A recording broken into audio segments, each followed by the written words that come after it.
naman, paranoid ka na naman. Tama na, Johnny! Na-scam ng pagmamahal.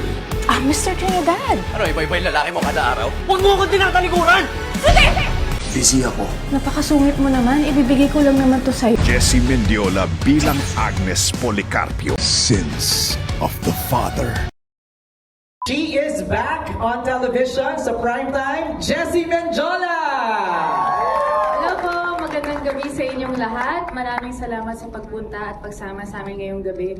Grabe, isa lang talaga masasabi ko, ang ganda pong makita na finally everything has glued together at saka ang ganda po ng mga eksena. Gusto ko po magpasalamat sa aming mga direktor. Sobrang ganda po ng show na to. Sana po, supportahan nyo kami.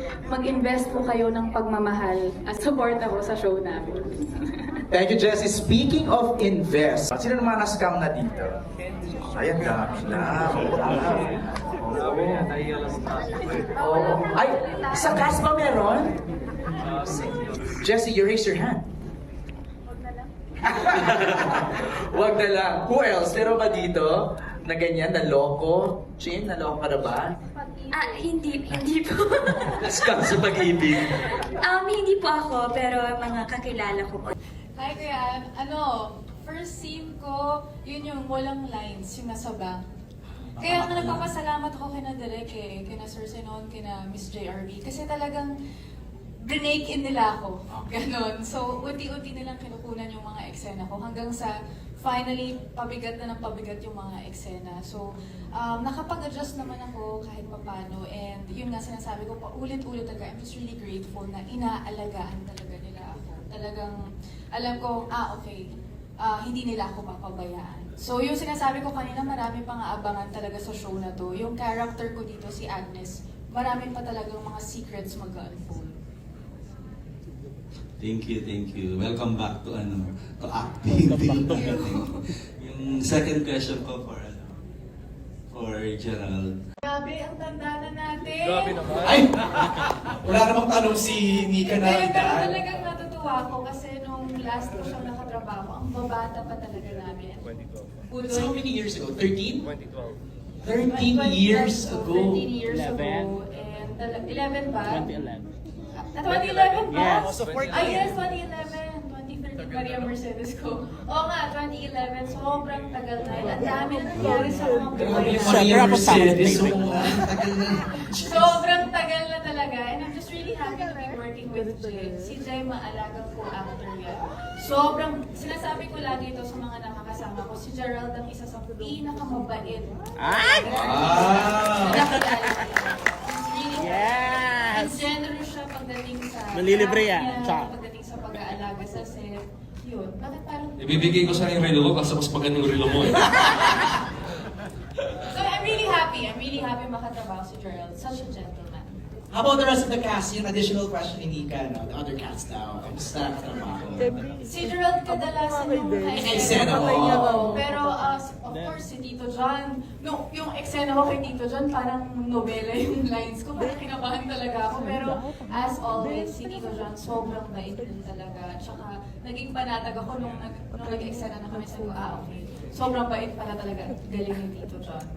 Alam ko yung mga scenes nila ni RK, napaka-intense Si talaga. RK, Super. Si RK, sobrang galing din na aktor. I told him na, grabe, talaga, siya yung isang aktor na talagang, alam mong marami pang magagawang roles na magaganda. Alam mong napaka-generous din niya sa craft niya. And sobrang natural niya umarte talaga. Believe ako. Hi RK, kung nanonood ka, miss ka namin. RK, ano mo ba si Jay nandito kanina? Oo, si Jay nandito, sinuportahan niya kami. So yun, I'm just really grateful and natutuwa ako na yung, kumbaga tama yung sinabi ni Gerald ang nagpapaganda talaga ng show na to ay ang bawat tao na nasa show na to. Walang lalabis, walang kukulang. Lahat pantay-pantay yung energy na binibigay. So, I want to ask JC and Shaina, sino naman yung madalas niyong ka-eksena? Yun nga. nandun pa ako sa unang script ng show na to sa Nobody pero with Gerald na talaga. Maraming, yun nga, it was a blessing na kumbaga na-delay yung setbacks ng show na to, mas napaganda. So, what made me say yes, of course, the role, kakaiba yung role, I haven't done it before. And sabi nga ni Shaina, maraming sins ang matatalakay sa show na to. And si Agnes, hindi siya, kumbaga, andun naman siya sa kabutihan. Kung si Shaina nasa, kumbaga sa sinful world siya, si Agnes yung purity sa show na to. So makikita talaga yung, okay, the goodness of her heart, ang nananaig pa rin.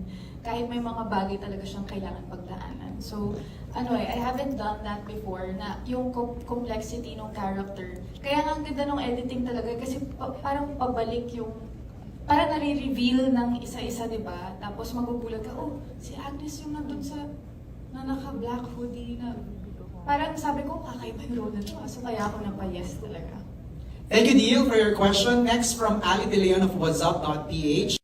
Jessie, Ayun po, sa ating pong friends sa media, thank you so much for joining us tonight. Thank you for supporting us. Sa lahat po na nandito, maraming salamat po.